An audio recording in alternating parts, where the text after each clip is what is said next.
¿Qué tal, hermanos? Les habla el Padre Rafael Chávez desde su parroquia Reina de Todos los Santos de la ciudad de Concord, California. Hemos comenzado el Triduo Pascual, que es el momento culminante a donde nos ha llevado la Cuaresma. La Semana Santa entra en su etapa culminante hasta proclamar la resurrección de nuestro Señor Jesucristo. Pero en este día, de manera muy especial, la iglesia se congrega en cualquier parte, aún a puerta cerrada, para celebrar el jueves de la Cena del Señor. Y en esta Eucaristía muy especial se celebran tres acontecimientos memorables, tres acontecimientos que han marcado la historia del cristianismo y la historia, digamos, de todo el occidente de este mundo y parte del oriente, que es la institución del sacerdocio, la institución de la Eucaristía y el mandamiento del amor. Déjenme referirme a una de las lecturas que se leen el día de hoy, como es la de 1 Corintios 11, donde vamos a encontrar una referencia absolutamente directa hacia la Eucaristía, nuestra misa. ¿Cómo comenzó todo esto? Porque muchos católicos, muchos cristianos, a veces de afuera, los no católicos, se preguntan ¿por qué celebramos la misa? ¿Por qué se le llama misa? Bueno, ese es uno de los nombres quizá más conocidos, pero que menos referencia hace al misterio que celebramos. He aquí el origen. Hermanos, dice San Pablo, yo recibí del Señor lo mismo que les he transmitido, que el Señor Jesús, la noche en que iba a ser entregado, tomó pan en sus manos y pronunciando la acción de gracias, lo partió y dijo, esto es mi cuerpo, que se entrega por ustedes. Hagan esto en memoria mía. Lo mismo hizo con el cáliz después de cenar, diciendo, este cáliz es la nueva alianza que se sella con mi sangre. Hagan esto en memoria mía, siempre que beban de él. Por eso, cada vez que ustedes comen de este pan y beben de este cáliz, proclaman la muerte del Señor hasta que vuelva. Qué claro es San Pablo, y nosotros tenemos los ojos abiertos y los oídos abiertos para ver qué nos está diciendo, obviamente, la palabra de Dios. Fue el Señor quien instituyó tanto la Eucaristía como el sacerdocio. No hay Eucaristía sin sacerdote, sin ministro, sin sacerdocio. No hay sacerdote que no pueda dejar entonces en su legado la Eucaristía. ¿Y esto hasta cuándo va a suceder? Hasta el fin de los tiempos. Pero es interesante ver cómo el mismo Pablo lo declara. El Señor, la noche en que iba a ser entregado, tomó pan y dijo, tomen y coman, este es mi cuerpo, toman y beban, esta es mi sangre. Por lo tanto, los católicos creemos firmemente que Jesús está presente allí en las especies eucarísticas, especies consagradas, en el pan que deja de ser pan y se convierte en el cuerpo de Cristo, y el vino que deja de ser vino y se convierte en la sangre de Cristo, aunque conserven los elementos, los accidentes, el olor, el sabor, pues la substancia cambia, y por eso se llama transubstanciación en el momento en el que el sacerdote impone las manos e invita al Espíritu Santo a que venga y se pose sobre esos dones y que sean transformados. Se llama epíclesis. En esa invitación al Espíritu Santo pasa un milagro. Tenemos un milagro todos los días en nuestras iglesias y no nos damos cuenta. ¡Qué bendición tan grande! Ahí está Jesús en cuerpo, sangre, alma y divinidad, y no se parte. El Señor simplemente está ahí bajo dos especies distintas, cuerpo y sangre, pero es el mismo y único Señor. Y hemos de preguntarnos con cuánta reverencia lo recibimos. Ahora que hemos estado alejados de poder recibir la comunión sacramental, cuestionémonos con cuánta reverencia debemos recibirlo, con cuánta reverencia lo hemos recibido.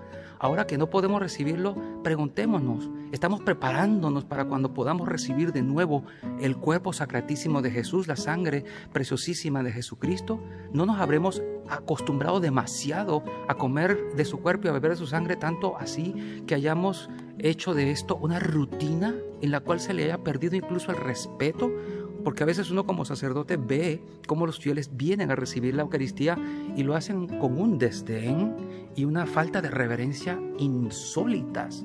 Yo te invito a ti, hermano, a ti, hermana, que me escuchas, que me ves acá, a que revises tu manera de recibir al Señor. Si es en la boca, con mucha reverencia; si es en la mano, con mayor reverencia aún, porque es una manera extraordinaria de recibir al Señor. Y no es porque la boca sea más digna que la mano, o la mano sea más digna que la boca.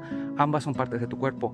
Sin embargo, es importante que revises con cuánta reverencia, dignidad lo debes recibir, porque no es cualquier cosa que se te pone en la mano o en la lengua. Es Jesús mismo, es Dios que viene a ti, hecho hombre, y se quedó bajo estas apariencias de pan y vino para ser nuestro alimento. Pues esta Eucaristía no existiría si no hay sacerdotes. Hermano, tú que eres católico, ¿has valorado a tu sacerdote?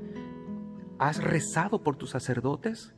Recuerda que el sacerdote es tomado de entre el pueblo para celebrar los misterios de Dios. Es un consagrado, y aunque tenga pecados, aunque sea débil igual que cualquier ser humano, aunque le da hambre, se cansa, tiene dolores, sufre tentaciones y debilidades, es un ministro del Altísimo. Recuerda eso. Hay testimonios grandísimos de santos que se han preocupado por los sacerdotes, a los cuales el Señor luego les dice: ocúpate de tus cosas, que de mis ministros me ocupo yo. Y a la gente le encanta hablar mal de los curas, que el cura esto, que el cura aquello, que el cura lo otro. ¿Tú rezas por tu ministro? ¿Rezas por tus sacerdotes? Dicen que los curas son como los aviones, solo están pendientes de ellos cuando caen, pero hay cientos, miles de ellos volando tranquilamente y nadie se ocupa de ellos. Recemos por nuestros sacerdotes en este día, que nos dan el pan eucarístico, que velan por nuestra salud espiritual, y que sus vidas enteras están sometidas a muchas tentaciones también, porque el demonio es el primer interesado en hacerlos caer, porque, como dice la Escritura, herirá al pastor y se dispersarán las ovejas. Y por último, el mandamiento del amor. Nos debemos amor, hermanos, los unos a los otros. Y es lo que nos dice precisamente el Evangelio de hoy de Juan, en el capítulo 13. Y quiero tomar solamente la última parte, cuando dice: cuando acabó de lavarle los pies, se puso otra vez el manto, volvió a la mesa y les dijo: ¿comprenden lo que acabo de hacer con ustedes? Ustedes me llaman maestro y señor, y dicen bien, pues lo soy. Pues si yo, que soy el maestro y el señor, les he lavado los pies, también ustedes deben lavarse los pies los unos a los otros. Les he dado ejemplo para que lo que yo he hecho con ustedes, también ustedes lo hagan.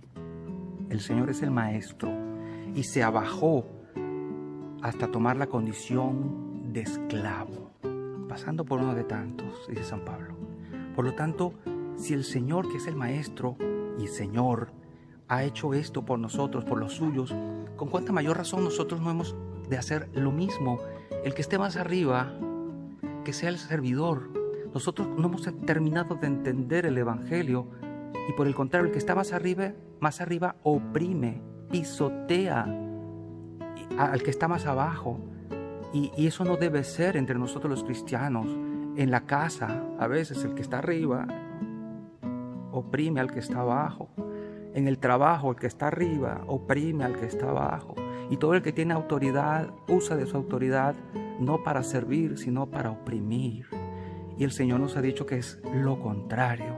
Así que ustedes, hermanos que están en su casa, recuerden que una manera extraordinaria de vivir este Jueves Santo fuera de la liturgia y también en la liturgia es quizás hacer un lavatorio de pies en casa, leyendo esta hermosa liturgia y pues haciendo un acto de servicio a los suyos, quizás haciendo algún trabajo en casa que no suele hacer o que le moleste hacer de ordinario, y también pues haciendo un acto de amor, también imitando a Jesús, lavándole los pies a su familia, a los suyos. ¿Quién sabe?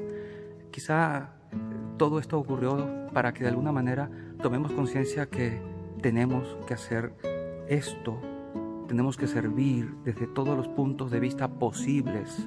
El Señor nos está dando oportunidad de ser mejores.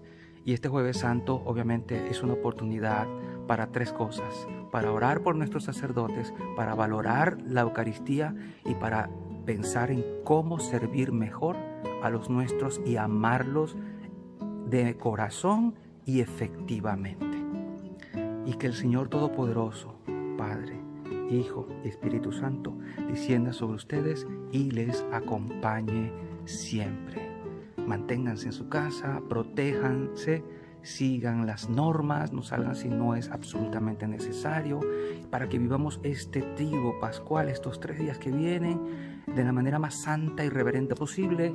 Podamos proclamar el sábado en la noche, el domingo, que Jesús vive, que Él está resucitado y que nos va a dar vida abundante. Chao, chao.